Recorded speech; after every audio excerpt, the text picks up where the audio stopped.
podcast Educando para a Envelhecência.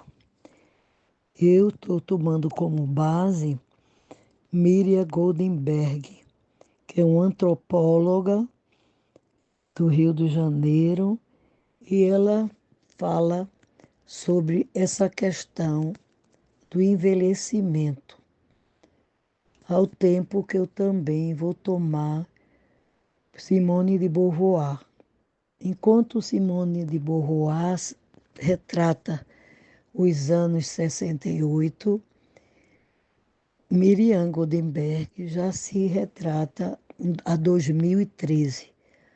Há uma grande diferença, porque naquela época, não é, a mulher era voltada para o cuidado, para o lar. Com algumas exceções, já tinham algumas mulheres fazendo alguma tarefa, ou como escritora, né, buscando sua independência. Mas, na verdade, a mulher passou por um período muito difícil. Não podia votar, não tinha destaque, era invisível. Aliás, homens e mulheres eram invisíveis, porque a velhice era como se fosse. A autora fala de refúgio, que eu achei um absurdo. Eram pessoas colocadas à parte, eram invisíveis mesmo, colocadas à parte. Então, esse nosso trabalho é no sentido de mostrarmos as ideias, né? Eu estou fazendo uma reunião no dia 30, às 16 horas, no Pátio Café, defronte da Praça do Entroncamento. Espero encontrá-las para que a gente possa discutir essas questões. Mas, continuando, segundo a autora Miriam Goldenberg, ela diz: todos nós envelhecemos e somos tomados por um medo ou ansiedade, esquecendo dessa forma o lado inexorável do envelhecimento. Diz ela: envelhecer não é para qualquer um.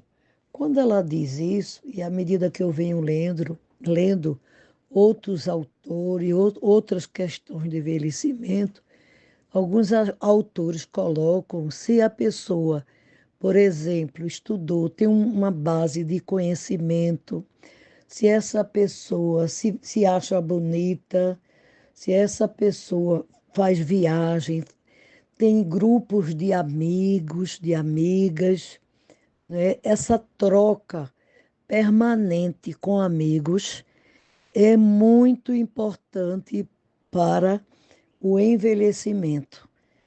Enquanto outras pessoas que vivem, não é, que elas comparam assim, o idoso e o velho. Diz que o velho vive dentro de casa, deitado numa cama, mesmo que não seja nem doente. E o idoso não, ele se sente que está chegando à sua idade, que a idade vem, mas vem também os prazeres, né? Os filhos nos dão os netos e a gente tem condições de curtir os netos da mesma forma que curtimos os filhos. Então, são essas questões que a gente quer conversar com vocês, que à medida que passa o tempo, o Brasil, a população de idosos aumenta cada vez mais. A cada dia somos mais idosos, né? A outra questão que ela coloca, condições, ela diz, são rótulos sociais ou as pessoas se sentem mais livres, belas, maduras do que outrora.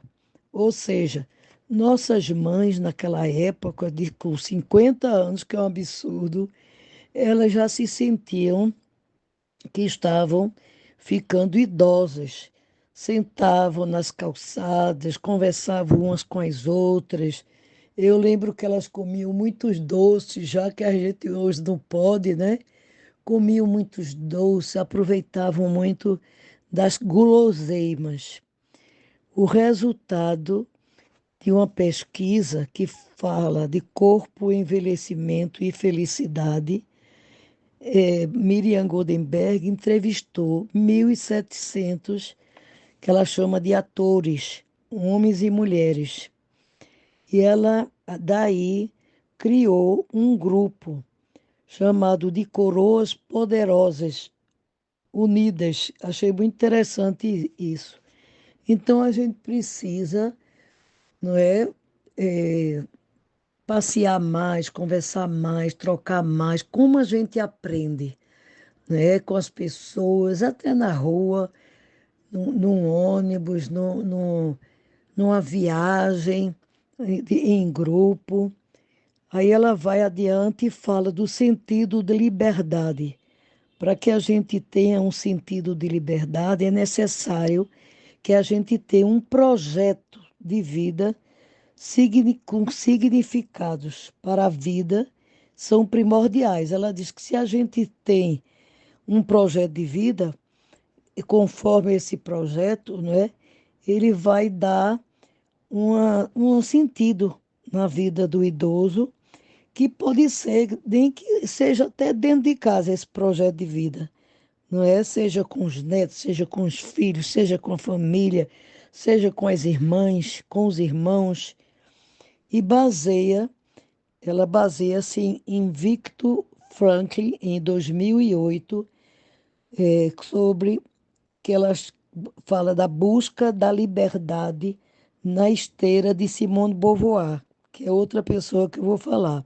Ela leu Simone de Beauvoir e vai na esteira, ou seja, na sabedoria, no conhecimento de Simone de Beauvoir, da sua obra conhecida como Velhice, em 1990.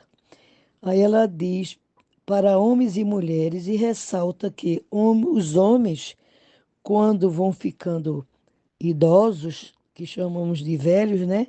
Eles ficam mais.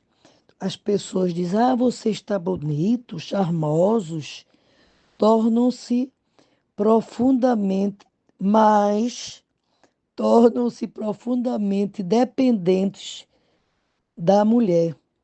E a mulher vai perdendo, se sentindo velha, né? E dizendo assim, umas para as outras, que estão que o mercado de trabalho não querem, que a questão da vida afetiva e sexual, no sentido de sentir inadequadas. Lógico que isso avançou bastante, não é? Eu diria, com essa ideia dela, que ela fala no caso da Simone de Beauvoir, que ela fala que essas colocações de homens e mulheres, que os homens ficam mais bonitão, mais charmosos, e as mulheres se sentindo inadequadas para o sexo, não é?